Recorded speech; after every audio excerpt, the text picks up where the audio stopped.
lang tayo dun sa logbook ng security mga boss sa gate 1. Okay?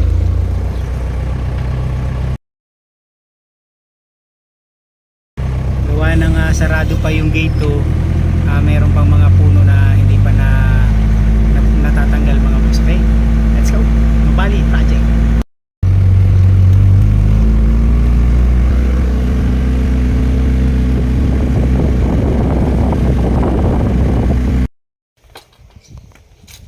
So yun, dito na tayo sa Nubali. Dala natin yung hollow block tsaka ibang materyales. So mamaya kukuha ulit tayo ng hollow block mga boss dun sa labas, gawa hindi makapag-deliver yung supplier natin. Alright, good morning morning field, good morning Nubali. So andito tayo ngayon sa ating project, ongoing project mga boss. Okay, so may dala na tayong materyales, hollow block tsaka tie wire tsaka yung ibang kahoy mga boss, tsaka ibang materyales. So binababa na ng ating mga tropa. So dito naman naghuhukay na para doon sa poste. Yan, si Boss Jerry, Boss Nolan, tsaka si Boss Jan. Si Foreman Joseph naman dito sa Anilio. So ito yung materyales nating dumating kahapon mga boss. Okay,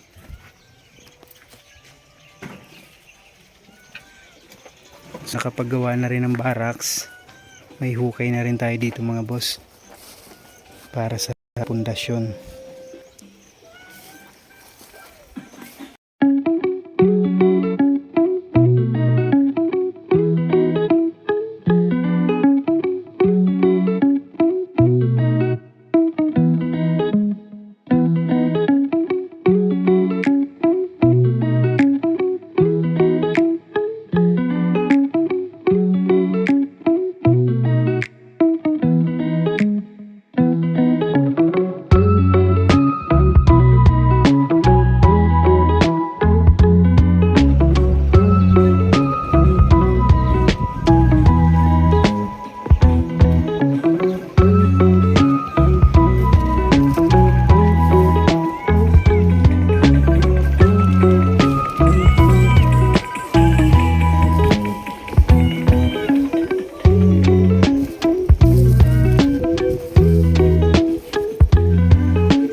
PVC pipe na D4, ito yung gagamitin nating poste dun sa ating steel matting na fencing. Okay, so yun, ayos to mga boss, wala nang plastering, wala nang makinis na siyang dati. Okay, so papasukan natin to ng dalawang 10mm, tapos may nakasigsag siya na 8mm mga boss. Okay, na bakal.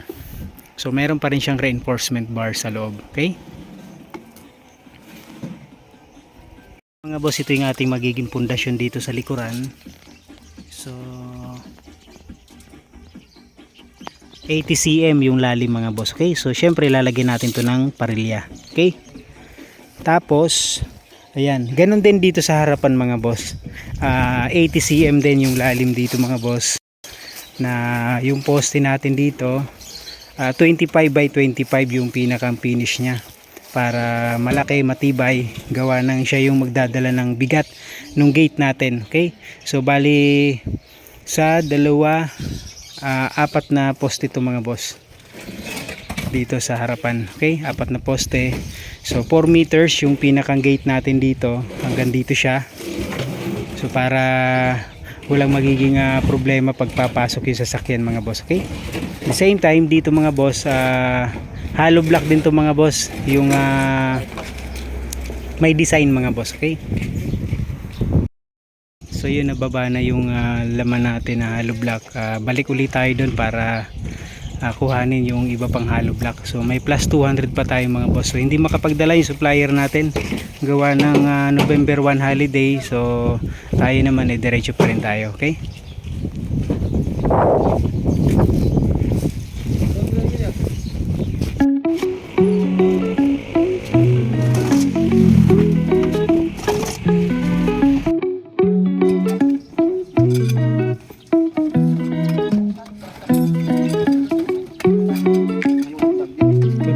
kalat-kalat yan na, ayun ako. Huwag kang inaraman ako ng lakaw-lakaw dyan sa Indo.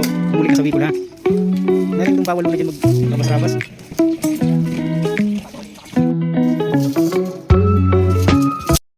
mga boss, time check 3 o'clock in the afternoon mga boss. Okay, so second day natin dito sa ating fencing project mga boss sa Nubali Morning Field mga boss. Okay, second day, November 1 mga boss. So kahapon na start natin, first day October 31. Okay, so ngayon tatlong balik na to si Fortuno gawa ng hollow block tsaka yung buhangin.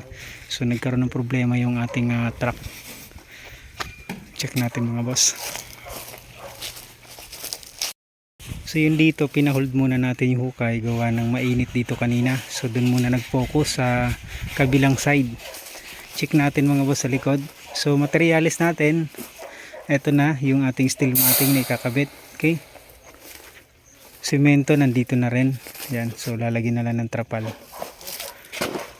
Wow, ayun, nakapagbuhos na tayo ng isang ayun, nakaporma na mga boss. So bubuhusan na lang natin to, yung ating poste. Okay, so pundasyon muna. So pinaka the best mga bob, yung first thing mga boss, kailangan gawa muna kayo ng estaka. Okay, so pag nakuha nyo na yung muhon kagaya nito, ayan, so gagawa ng estaka mga boss, tapos huhulugan. So kailangan naka-eskwala to. Okay, so babatakan ng tanse hanggang dun sa dulo, muhon to muhon mga boss. Ayan. Okay, so kailangan merong nakatindidang tanse, naka-eskwala. So estaka, importante. Hulog, ayan, eskwala, muhon, ayan.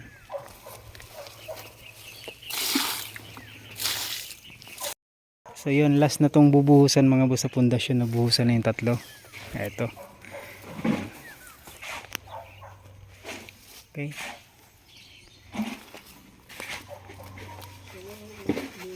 So ito yung pangatlong poste. So yung pang-apat, eto mga boss, nabuhusan na rin. So naglagay pa rin tayo ng pundasyon, tapos poste. Ayan. Ganon din dito mga boss, sa lahat ng poste natin. Gagamitin natin dyan yung PVC na D4 na block. Okay. So meron siyang bakal sa loob, dalawang 10mm, tapos meron siyang naka zigzag na 8mm mga boss.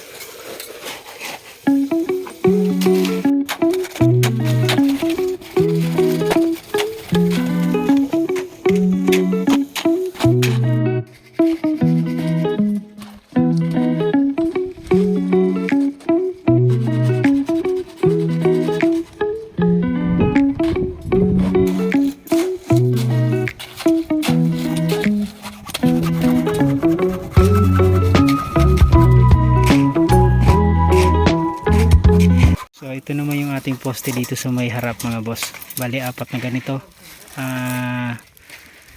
apat na poste para sa magiging gate natin. Okay, so yung size nito mga boss, 25 by 25 yung pinakang finish natin.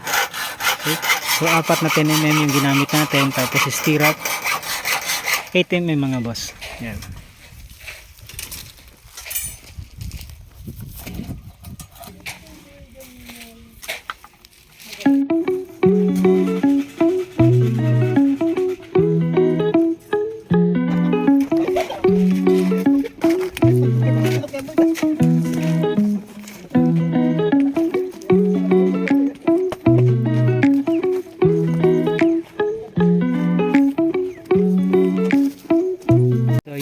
Ito yung magiging poste natin ng PVC na D4 mga boss. Okay, so yung black pipe. So ngayon, kahit PVC D4 lang siya mga boss, meron tayong dalawang main bar na 10mm, tapos may 8mm tayong nakazigzag. The same time, meron din tayong mini puting mga boss. Okay, ayan, meron din tayong gravel bed. Okay, ayan, so bubuhusan natin yung pundasyon. Okay, diyan na sa gilid yan.